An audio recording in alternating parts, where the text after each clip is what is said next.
In Chapter 1, you talk a lot about the maker movement. Explain to us what it is exactly and why should we embrace it? So the maker movement, people often refer to it as a DIY movement, a do-it-yourself movement, are people who are innovating in their basements, their attics, their backyards, who are working often at the intersection of, kind of materials, engineering materials, and technology to create things. And sometimes those things are whimsical and sometimes they're incredibly serious. So we have been hosting the second largest maker fair in the world.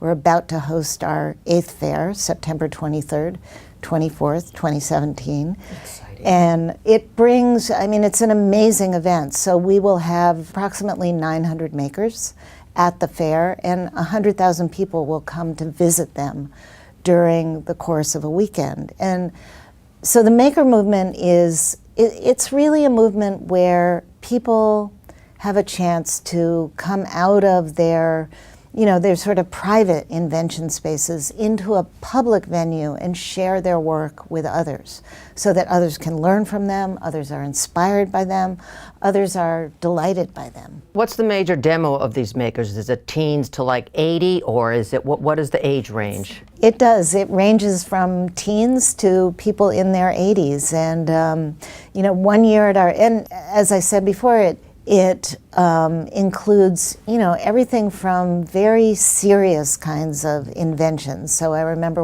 at one fair spending a lot of time talking to people who were developing a technology for others who were sight impaired.